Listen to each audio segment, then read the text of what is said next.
Hello ನಮಸ್ಕಾರ ಸ್ನೇಹಿತರೆ, welcome back to ಅಮ್ಮ ಮಕ್ಕಳ ಪ್ರಪಂಚ ಯೂಟ್ಯೂಬ್ ಚಾನಲ್. ಏನಪ್ಪ ಇದು ಬೆಳಗ್ಗೆ ಬೆಳಗ್ಗೆ ಬುಕ್ ಹುಡ್ಕೊಂಡು ಕೂತ್ಕೊಂಡಿದ್ದೀನಿ ಅಂದ್ಕೊಂಡಿದ್ದೀರಾ? ನನ್ನ ಬೆಳಗ್ಗೆ ಇವತ್ತು ಸ್ಟಾರ್ಟ್ ಆಗಿದ್ದು 4 ಗಂಟೆಗೆ. ಏಕೆ ಅಂತ ಅಂದರೆ ಬಿ ಎಡ್ ಎಕ್ಸಾಮ್ಸ್ ನಡೀತಿದೆ ಸೆಕೆಂಡ್ ಸೆಮ್ದು. ಹಾಗಾಗಿ ಇವತ್ತು ಬೆಳಗ್ಗೆ ಬೇಗ ಎದ್ದು ಸ್ವಲ್ಪ ಓದ್ಕೊಂಡು, ಅಂದರೆ 4 ಲೆಸನ್ಸ್ ಇತ್ತು. ಬಟ್ ಸಬ್ ಟಾಪಿಕ್ಸ್ ಅಂತೂ ಸಿಕ್ಕಾಪಟ್ಟೆ ಹೆವಿ ಇತ್ತು. ಅದನ್ನೆಲ್ಲ ಓದ್ಕೋಬೇಕಿತ್ತು. ಓದ್ಕೊಂಡು ಸ್ವಲ್ಪ ಮತ್ತೆ ಮನೆ ಕೆಲಸ ಮಾಡೋಣ ಅಂತ ಬಂದೆ. ಅಷ್ಟರಲ್ಲಿ ನನ್ನ ಮಗ ಎದ್ಬಿಟ್ಟು ನೋಡಿ ಏನು ಅವತಾರ ಮಾಡ್ತಿದ್ದಾನೆ.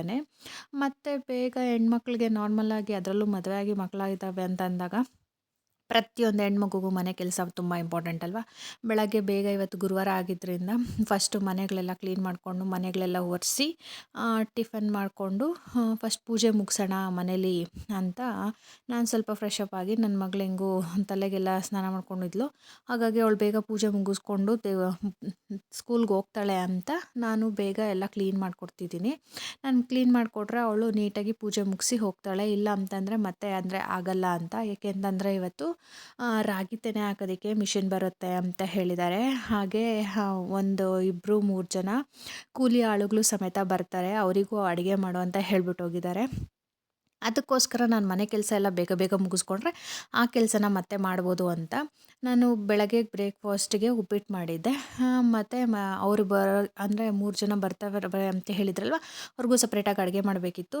ಬೆಳಗ್ಗೆ ಬ್ರೇಕ್ಫಾಸ್ಟ್ಗೆ ಉಪ್ಪಿಟ್ಟು ಮಾಡಿ ನನ್ನ ಮಗಳು ಬಾಕ್ಸ್ಗೂ ಹಾಕ್ಕೊಟ್ಟು, ನನ್ನ ಮಗನಿಗೂ ಅದೇ. ಮತ್ತು ಅವರು ಕೂಲಿ ಆಳುಗಳು ಬರ್ತಾರೆ ಅಂತ ಹೇಳಿದ್ರಲ್ವ, ಅವರಿಗೆ ಸೊಪ್ಪಿನ ಸಾರು, ಅನ್ನ, ಮುದ್ದೆ ಅಂತ ಸಪ್ರೇಟಾಗಿ ಮಾಡೋಣ ಅಂತ ಅಂದ್ಬಿಟ್ಟು ಎಲ್ಲ ಬೇಯಿಸಿಟ್ಕೊಂಡೆ. ನನ್ನ ಮಗಳು ಪೂಜೆ ಮಾಡಿಬಿಟ್ಟು ಅವಳ ಪಾಡಿಗಳು ಸ್ಕೂಲ್ಗೆ ಹೊರಡ್ತಾಯಿದ್ಲು. ನಾನು ಅಷ್ಟರಲ್ಲಿ ಸೊಪ್ಪೆಲ್ಲ ಬೇಯಿಸ್ಕೊಂಡು ರೆಡಿ ಇಟ್ಟಿದ್ದೆ. ಅವಳ ಬಾಕ್ಸು ಲಂಚ್ ಪ್ಯಾಕ್ ಮಾಡಿಬಿಟ್ಟು ಅವಳಿಗೂ ಸ್ನ್ಯಾಕ್ಸು, ಲಂಚು ಮತ್ತು ವಾಟ್ರ್ ಬಾಟಲ್ ಎಲ್ಲನೂ ಅವಳ ಬ್ಯಾಸ್ಕೆಟ್ಗೆ ಇಟ್ಟು, ಮತ್ತು ಅವಳಿಗೆ ತಲೆ ಬಾಚೋಣ. ನನ್ನ ಮಗ ಸ್ವಲ್ಪ ಹೊತ್ತು ಕೂತ್ಕೊಂಡಿರ್ತಾನೆ ಅಷ್ಟೊತ್ತು ತನಕ ಆಟ ಆಡಿಕೊಂಡು, ಅಥವಾ ಏನೋ ಒಂದು ಸ್ವಲ್ಪ ತಟ್ಟೆಗೆ ಹಾಕ್ಕೊಟ್ರೆ ಒಂಚೂರು ತಿನ್ನಲ್ಲ, ಬಟ್ ಅದನ್ನು ನೋಡಿಕೊಂಡು ಆಟ ಆಡ್ಕೊಂಡಿರ್ತಾನೆ. ಹಾಗಾಗಿ ನಾನು ಅವನಿಗೆ ಏನು ಕೊಟ್ಟು ಮತ್ತು ನನ್ನ ಮಗಳಿಗೆ ತಲೆ ಬಾಚ್ತಾ ಇದ್ದೀನಿ. ಅವನಿಗೆ ಶೇಪ್ಸ್ ಕೊಟ್ಟಿದ್ದೆ, ಶೇಪ್ಸ್ ಹಾಕ್ತಿದ್ದ. ಅದರಲ್ಲಿ ಸ್ವಲ್ಪ ಇಂಟ್ರೆಸ್ಟ್ ಇದೆ ಇವಾಗ ಹೊಸ್ದಾಗಿ ಬಂದಿರೋದ್ರಿಂದ. ಅದು ಸ್ವಲ್ಪ ದಿನ ಆದಮೇಲೆ ಮತ್ತೆ ಮರ್ತೋಗ್ತಾನೆ. ಮರ್ತೋಗೋದನ್ನೋದಕ್ಕಿಂತ ಮೇಯ್ನ್ ಇಂಪಾರ್ಟೆಂಟಾಗಿ ಬೋರ್ ಆಗಿಬಿಡುತ್ತೆ, ಅದನ್ನು ತೆಗೆದು ಬಿಸಾಕ್ತಾನೆ. ಆಗ ನಾನು ಅದು ಹೊಸ ಆಟ ಸಾಮಾನನ್ನು ಸ್ವಲ್ಪ ದಿನ ಎತ್ತಿಡ್ತೀನಿ, ಮತ್ತೆ ಕೊಟ್ಟರೆ ಮತ್ತೆ ಹೊಸದಾಗಿ ಅವನು ಆಟ ಆಡ್ತಾನೆ. ಸರಿ ಅಂತ ನನ್ನ ಮಗಳು ಸ್ಕೂಲ್ಗೆ ಹೋದ್ಮೇಲೆ ನಂದು ಯಥಾ ಪ್ರಕಾರ ಬೇಗ ಬೇಗ ಅಡುಗೆ ಮಾಡಬೇಕಿತ್ತಲ್ವ. ಅವರು ಮತ್ತೆ ಬಂದುಬಿಡ್ತಾರೆ 10 ಗಂಟೆ ಅಷ್ಟರಲ್ಲಿ ಅಂತ ಅಂದ್ಬಿಟ್ಟು ನನ್ನ ಮಗಳು 9 ಗಂಟೆಗೆಲ್ಲ ಸ್ಕೂಲ್ಗೆ ಹೊರಟ್ಲು. ಮತ್ತೆ ಬಂದು ನಾನು ಸಾಂಬಾರು, ಮುದ್ದೆ, ಅನ್ನ, ಅಂದರೆ ಸೊಪ್ಪೆಲ್ಲ ಫಸ್ಟೇ ಬೇಯಿಸಿಟ್ಕೊಂಡಿದ್ನಲ್ವ, ಬೇಗ ಬೇಗ ಆಗುತ್ತೆ ಅಂತ ಅನ್ನಕ್ಕೆ ಇಟ್ಬಿಟ್ಟು, ಹಾಗೆ ಸೊಪ್ಪಿನ ಸಾರು ಮಾಡಿಬಿಟ್ಟು ರೆಡಿ ಮಾಡಿದೆ. ಅನ್ನಕ್ಕೆ ಇಟ್ಟಿದ್ದೀನಿ. ಮುದ್ದೆ ಒಂದು ಸ್ವಲ್ಪ ಲೇಟಾಗಿ ಮಾಡ್ಕೊಳ್ಳೋಣ ಅಂತ. ಅಷ್ಟರಲ್ಲಿ ನನ್ನ ಮಗನಿಗೂ ರವೆ ಕಿಚಡಿ ಮಾಡಿಟ್ಟಿದ್ದೆ. ಅವನಿಗೆ ಫಸ್ಟ್ ಊಟ ಮಾಡಿಸ್ಬಿಟ್ಟು ಅವನ ಪಾಡಿಗೆ ಅವ್ನು ಸ್ನಾನ ಮಾಡಿಸಿ ನಿದ್ದೆ ಮಾಡಿಸ್ಬಿಟ್ರೆ ಅವ್ನ ಕೆಲಸನೂ ಮುಗಿಯುತ್ತೆ. ಆಮೇಲೆ ಸ್ವಲ್ಪ ರಾಗಿ ತೆನೆ ಮಿಷಿನ್ ಬಂದರೆ ಅದು ಅಲ್ಲೂ ಏನಾದರೂ ಹೆಲ್ಪ್ ಮಾಡಿಕೊಡ್ಬೇಕಾಗುತ್ತೆ ಅಂತ ನಾನು ಬೇಗ ಬೇಗ ಬೇಗ ಎಲ್ಲ ಕೆಲಸ ಮುಗಿಸ್ಕೊಂಡೆ. ಸಾಧ್ಯವಾದಷ್ಟು ಮನೆ ಕೆಲಸ ಎಲ್ಲ ಮುಗ್ದಿತ್ತು, ಪಾತ್ರೆ ಒಂದು ಪೆಂಡಿಂಗ್ ಇತ್ತು. ನನ್ನ ಮಗನಿಗೆ ಫಸ್ಟ್ ಊಟ ಮಾಡಿಸ್ಬಿಟ್ಟು ಆಮೇಲೆ ನಾನು ಸ್ವಲ್ಪ ರಿಲ್ಯಾಕ್ಸ್ ಆಗೋಣ ಅಂತ ಅಂದ್ಬಿಟ್ಟು ಫಸ್ಟ್ ಅವನಿಗೆ ಊಟ ಮಾಡಿಸ್ತಿದ್ದೀನಿ. ಬೆಳಗ್ಗೆ ಊಟ ಇಂಪಾರ್ಟೆಂಟ್ ಅಲ್ವಾ, ಹಾಗಾಗಿ ಟೈಮ್ ಸರಿಯಾಗಿ ಅವನಿಗೆ ಊಟ ಮಾಡಿಸ್ಬಿಟ್ರೆ ಅವನದು ಸ್ವಲ್ಪ ಅವ್ನ ಪಾಡಿಗೆ ಅವ್ನು ಆಟ ಆಡ್ಕೊಂಡಿರ್ತಾನೆ. ಆಮೇಲೆ ಅವನದು ಊಟ ಆಯಿತು. ನಾನು ಹೋಗಿ ಹಸುಗೆಲ್ಲ ಹುಲ್ಲೆಲ್ಲ ಹಾಕಿ ಬಂದೆ. ಅಷ್ಟರಲ್ಲಿ ಬಾಳೆಹಣ್ಣು ಕೊಡಮ್ಮ ಅಂತ ಹೇಳ್ದೆ. ನಾನು ಕೇಳ್ದೆ, ನಾನು ಕೊಡಲಿಲ್ಲ ಅಂತ ಅವನೇ ತೊಗೊಂಬಂದು ತಿಂತಾಯಿದ್ದಾನೆ. ಆಮೇಲೆ ನಾನು ಟೀ ಮಾಡಿಕೊಂಡು ಒಂದು ಸ್ವಲ್ಪ ರಿಫ್ರೆಶ್ ಆಗುತ್ತೆ ಮೈಂಡು. ಯಾಕೋ ಊಟ ಬೇಡ ಅನ್ನಿಸ್ತಿತ್ತು. ಹಾಗಾಗಿ ಫಸ್ಟು ಸ್ವಲ್ಪ ಟೀ ಕುಡ್ಕೊಂಬಿಡೋಣ. ಅವರೆಲ್ಲ ಬಂದು ಊಟ ಬಡಿಸಿದ್ಮೇಲೆ ನಾನು ಬೇಕಾದ್ರೆ ಊಟ ಮಾಡ್ಕೊಳ್ಳೋಣ ಅಂತ ಅಂದ್ಕೊಂಡು ನಾನು ಟೀ ಕುಡ್ಕೊಂಡು ಕೂತ್ಕೊಂಡಿದ್ದೆ. ನನ್ನ ಮಗ ನೋಡಿ ಫೋನ್ ನೋಡಿಬಿಟ್ಟು ವಿಡಿಯೋ ಆನ್ ಮಾಡಿದ್ಯಮ್ಮ ಅಂತ ಹೇಳ್ತಾ ಇದ್ದಾನೆ.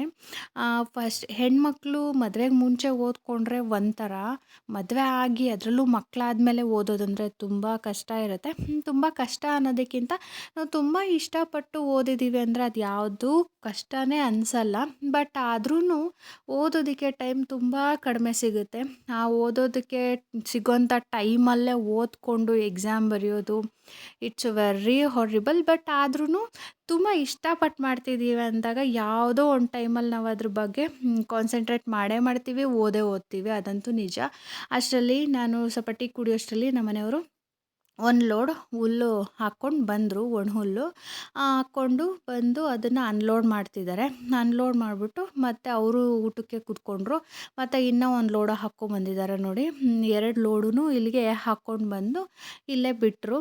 ಈ ಸರಿ ಅಂತೂ ನಾವು ಹಾಕಿದ್ದಿದ್ದು ಕಡಿಮೆನೇ, ಬಟ್ ಹುಲ್ಲು ಮಾತ್ರ ತುಂಬ ಚೆನ್ನಾಗಾಗಿದೆ. ಯಾಕಂದರೆ ತುಂಬ ಎತ್ತೆತ್ರ ಬೆಳೆದಿತ್ತು. ಹಾಗಾಗಿ ನಾವು ಒಂದು 2 ಇಯರ್ಸಿಂದ ಹುಲ್ಲು ಇಟ್ಕೋತಿರ್ಲಿಲ್ಲ. ಸೇಲ್ ಮಾಡಿಬಿಡ್ತಿದ್ವಿ. ಬಟ್ ಈ ಸರಿ ಮಾತ್ರ ನಮಗೆ ಬೇಕು ಅಂತ ಅಂದ್ಬಿಟ್ಟು ಇಟ್ಕೊಂಡಿದ್ದೀವಿ. ಅಷ್ಟರಲ್ಲಿ ಇವರು ಊಟಕ್ಕೆ ಬಂದರು. ಅವ್ರಿಗೂ ಊಟ ಎಲ್ಲ ಬಡಿಸ್ಕೊಟ್ಬಿಟ್ಟು ನಾನು ಸುಮ್ಮನೆ ನಿಂತ್ಕೊಂಡಿದ್ದೀನಿ. ಇವರೆಲ್ಲ ಊಟ ಮಾಡಲಿ ಫಸ್ಟು, ಆಮೇಲೆ ಬೇಕಾದ್ರೆ ನಾನು ಊಟ ಮಾಡ್ಕೊಳ್ಳೋಣ. ಏಕೆಂದರೆ ಪಾಪ ಅವರು ಬೆಳಗ್ಗೆಯಿಂದ ಬಿಸಿಲಲ್ಲಿ ಕೆಲಸ ಮಾಡಿದಾರಲ್ವ, ತುಂಬ ಸುಸ್ತಾಗ್ಬಿಟ್ಟಿದ್ರು. ಅದರಲ್ಲೂ ತುಂಬ ಬಿಸಿಲಿತ್ತು. ನೀರು ಬೇರೆ ಎತ್ಕೊಂಡೋಗಿರಲಿಲ್ಲ. ಅವ್ರಿಗೆ ತುಂಬ ಬಾಯಾರಿಕೆ ಆಗಿತ್ತಂತೆ. ನಾನು ಎತ್ಕೊಂಡೋಗಿ ಕೊಡೋಕ್ಕಾಗಲ್ಲ, ಏಕೆಂದರೆ ನನ್ನ ಮಗನ್ನ ಕರ್ಕೊಂಡೋಗಿ ಕೊಡೋದಂದರೆ ತುಂಬ ಕಷ್ಟ ಆಗುತ್ತೆ. ಆಮೇಲೆ ಅಷ್ಟರಲ್ಲಿ ನನ್ನ ಮಗನ್ನೆಲ್ಲ ಮಲಗಿಸ್ದೆ. ಮಧ್ಯಾಹ್ನ 2 ಗಂಟೆ ಆಯಿತು ಇಷ್ಟೆಲ್ಲ ಪ್ರೋಸೆಸಿಂಗ್ ಆಗೋಷ್ಟರಲ್ಲಿ. ಅಂದರೆ ಅವರು ಇನ್ನೊಂದು ಲೋಡು ಹಾಕ್ಕೊಂಡು ಬಂದರು. ಇನ್ನೂ 2 ಲೋಡ್ ಆಗ್ತಿತ್ತಂತೆ. ಇನ್ನೂ 2 ಲೋಡು ಹುಲ್ಲು ಹಾಕ್ಕೊಂಬರೋಷ್ಟರಲ್ಲಿ ಇವರು ಬಂದು ಕಾಯ್ಕೊಂಡಿದ್ರು. ತೆನೆ ತೆನೆ ಹಾಕೋದು ರಾಗಿ ಮಿಷನ್ನು. ಅದು ಕಾಯ್ಕೊಂಡಿದ್ದಿದ್ದಕ್ಕೆ ನಮ್ಮ ಮನೆಯವರು 3ನೇ ಲೋಡು ತೊಗೊಂಬಂದು ಅಲ್ಲಿ ನಿಲ್ಲಿಸ್ಬಿಟ್ಟು ರಾಗಿ ತೆನೆ ಹಾಕೋದಕ್ಕೆ ಸ್ಟಾರ್ಟ್ ಮಾಡಿದ್ರು. ವಿತಿನ್ 1 ಅವರ್ಗೆಲ್ಲ ಆಗೋಯಿತು. ಯಾಕಂದರೆ ನಮ್ಮ ತೆನೆ ಇದ್ದಿದ್ದೇನು ಜಾಸ್ತಿ ತೆನೆ ಇರಲಿಲ್ಲ, ಕಡಿಮೆನೇ. ಅಂದರೆ ತುಂಬ ಚೆನ್ನಾಗಿ ಫಸಲೇನು ಬಂದಿರಲಿಲ್ಲ, ಪರವಾಗಿಲ್ಲ, ಓಕೆ ಓಕೆ ಥರ ಫಸಲು ಬಂದಿತ್ತು. ಅಂದರೆ ತೆನೆ ಎಲ್ಲ ಸಣ್ಣ ಸಣ್ಣ ಬಂದಿತ್ತು. ಬಟ್ ರಾಗಿ ಗಟ್ಟಿ ಇದೆ, ಆದರೆ ಸಣ್ಣ ಸಣ್ಣ ಬಂದಿದೆ. ರೈತರ ಕೆಲಸನೇ ಇಷ್ಟ ಅಲ್ವಾ. ನಾವೆಷ್ಟೋ ಎಕ್ಸ್ಪೆಕ್ಟೇಷನ್ಸ್ ಇಟ್ಕೊಂಡು ಹಾಕಿರ್ತೀವಿ, ಬಟ್ ಅಲ್ಲಿ ಫಲ ಸಿಗೋದೇ ಇನ್ನೊಂದು ಥರ. ಆದರೆ ಏನೂ ಮಾಡೋಕ್ಕಾಗಲ್ಲ, ಸಿಕ್ಕಿರೋದ್ರಲ್ಲೇ ತೃಪ್ತಿ ಪಟ್ಕೊಂಡು ಆರಾಮಾಗಿರ್ತೀವಿ. ಹಾಗಾಗಿ ಇಲ್ಲಿ ರಾಗಿ ಎಲ್ಲ ಹಾಕ್ಬಿಟ್ಟು ಮತ್ತೆ ಅದನ್ನು ಮೂಟೆಗಳೆಲ್ಲ ಮಾಡಿಕೊಂಡು, ಮೂಟೆ ಲೆಕ್ಕ ಅಲ್ವಾ ಇದಕ್ಕೆ ಅಮೌಂಟ್ ಕೊಡೋದು ಅಂತ ಅಂದ್ಬಿಟ್ಟು ಅದನ್ನೆಲ್ಲ ಮೂಟೆ ಮಾಡ್ತಿದ್ದಾರೆ. ನನಗೆ ಏನೂ ಕೆಲಸ ಇರಲಿಲ್ಲ. ಈಗ ಜಸ್ಟ್ ವಿಡಿಯೋ ಮಾಡ್ಕೋತಾ ಇದ್ದೀನಿ ಅಷ್ಟೇ. ಯಾಕೆ ಕೆಲಸ ಇರಲಿಲ್ಲ ಅಂತಂದರೆ ಅವರೇ ಇದ್ದರು ಅಲ್ವಾ, ಮತ್ತು ನಮ್ಮ ಜೊತೆ ಇನ್ನೊಬ್ಬರು ಹಾಕ್ಸಿದ್ರು ನಮ್ಮ ಮನೆ ಹತ್ರನೇ. ಹಾಗಾಗಿ ಅವರು ಸ್ವಲ್ಪ ಹೆಲ್ಪ್ ಮಾಡ್ತಿದ್ರು. ಹಾಗಾಗಿ ನನಗೇನು ಕೆಲಸ ಇರಲಿಲ್ಲ. ನನ್ನ ಮಗ ಬೇರೆ ಮಲಗಿದ್ದ. ಅವ್ನು ಮಲಗಿದ್ದಾಗ ಹೋಗೋದು, ನೋಡ್ಕೊಂಡು ಬರೋದು, ಅವನು ಎದ್ದಿದ್ದಾನಾ ಇಲ್ವಾ ಇದೇ ಆಗೋಗಿತ್ತು. ಯಾಕಂದರೆ ಅವನು ಎದ್ದುಬಿಟ್ಟು ಈಚೆಗೆ ಬಂದರೆ ನನಗೆ ಸ್ವಲ್ಪ ಸಮಾಧಾನ. ಇಲ್ಲ ಅಂದರೆ ರೂಮಲ್ಲಿ ಮಲಗಿಸಿರ್ತೀನಿ, ಮತ್ತೇನಾದರೂ ಗಲಾಟೆ ಮಾಡೋದಕ್ಕಿಂತ ಭಯ ಪಟ್ಕೋತಾನೆ. ಹಾಗಾಗಿ ನನಗೆ ಸ್ವಲ್ಪ ಹೆದರಿಕೆ ಆಗ್ತಿತ್ತು. ಹಾಗಾಗಿ ಹೋಗೋದು ಬರೋದು, ಇದರಲ್ಲಿ ಸೌಂಡ್ ಬೇರೆ ಜಾಸ್ತಿ ಇತ್ತಲ್ವ, ಎದ್ಬಿಡ್ತಾನೆ ಅಂತ. ಮತ್ತು ಫೈನಲಿ ಅವನು ಎದ್ದುಬಿಟ್ಟು ಅವನಿಗೆ ಬಿಸಿಲಿದ್ದಿದ್ದರಿಂದ ಟೋಪಿ ಹಾಕಿ ನಿಲ್ಲಿಸಿದ್ರೆ ಅವನು ಫೋಸ್ ಕೊಡ್ತಿದ್ದ. ಹಾಗಾಗಿ ಅವನದು ಒಂದು ಸ್ವಲ್ಪ ವೀಡಿಯೋ ಮಾಡಿಕೊಂಡೆ. ಎಷ್ಟು ಕ್ಯೂಟಾಗಿ ಕಾಣಿಸ್ತಾನೆ ಅಲ್ವಾ. ಅಂದರೆ ನನಗೆ ಮಾತ್ರ ಕ್ಯೂಟಾಗಿ ಕಾಣಿಸ್ತಾನೋ ಎಲ್ಲರಿಗೂ ಕಾಣಿಸ್ತಾನೋ ಗೊತ್ತಿಲ್ಲ. ಕಾಗೆ ಮಗು ಕಾಗೆಗೆ ಮುದ್ದು ಅಂತ ಹೇಳ್ತಾರಲ್ವ, ಹಾಗಾಗಿ ನಮ್ಮ ಮಕ್ಕಳು ನಮಗೂ ಮುದ್ದು. ಅದಕ್ಕೆ ಅವನದು ಒಂದು ಸ್ವಲ್ಪ ವೀಡಿಯೋ ಕ್ಯಾಪ್ಚರ್ ಮಾಡ್ಕೊಂಡು ಅವ್ನು ಬಂದು ರಾಗಿ ಹಾಕಲಿಕ್ಕೆ, ಅಂದರೆ ರಾಗಿನ ಹಿಡ್ಕೊಳ್ಳಿಕ್ಕೆ ಹೋಗ್ತಾ ಇದ್ದಾನೆ ಅವನು. ಅವರೆಲ್ಲ ನಡಿ ಆ ಕಡೆ, ನೀನು ಇನ್ನೂ ಸ್ವಲ್ಪ ದೊಡ್ಡವನಾಗಬೇಕು, ಇಷ್ಟು ರಾಗಿ ತಿನ್ನಬೇಕು ನೀನು ಅಂತೆಲ್ಲ ಹೇಳಿದ್ರು. ಅಷ್ಟರಲ್ಲಿ ನಾನು ಹೋಗಿ ಇವ್ರಿಗೆಲ್ಲರಿಗೂ ಟೀ ಮಾಡ್ಕೊಂಡು ಬಂದೆ. ವಿತಿನ್ 2 ಅವರ್ಸ್ ಮುಗ್ದೋಯ್ತು. ನಮ್ಮದೊಂದು 1.5 ಅವರ್ ಆಯಿತು. ಅವ್ರದ್ದೊಂದು ಅರ್ಧ ಅವರಲ್ಲಿ ಮುಗ್ದೋಯ್ತು. ಅವ್ರದ್ದು ಕಡಿಮೆನೇ ಇದ್ದಿದ್ದು. ಮತ್ತು ಟೀ ಮಾಡ್ಕೊಂಬಂದು ಎಲ್ಲರಿಗೂ ಟೀ ಕೊಟ್ಟೆ. ಮತ್ತು ಗಾಬಿತ್ತು. ಗಾಬು ನನಗೆ ಸ್ವಲ್ಪ ತಲೆದಿಂಬುಗಳಿಗೆ ಬೇಕಾಗಿತ್ತು. ಅಂದರೆ ನಾರ್ಮಲಾಗಿ ಇವಾಗಿರೋ ತಲೆದಿಂಬುಗಳೆಲ್ಲ ಇದ್ದಾವೆ, ಕುಷನ್ ಥರದ್ದು ಮತ್ತು ಹತ್ತಿದೆಲ್ಲ ಇದ್ದಾವೆ.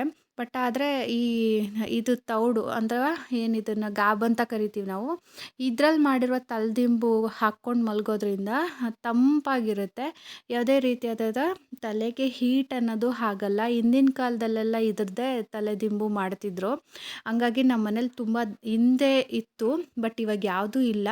ಇದು ತುಂಬ ತಂಪು ಕೊಡುತ್ತೆ ತಲೆಗೆ. ಹಾಗಾಗಿ ಒಂದೆರಡು ಮಾಡ್ಕೊಳ್ಳೋಣ ಅಂತಂದ್ಬಿಟ್ಟು ನೈಸಾಗಿರುವಂತಹ ಗಾಬನ್ನ ನಾನೇ ತುಂಬ್ಕೋತಾ ಇದ್ದೀನಿ. ಯಾಕಂದ್ರೆ ಹೇಳಿದೆ ತುಂಬ್ಕೊಡ್ತೀನಿ ಇರಮ್ಮ ಅಂತಂದರು.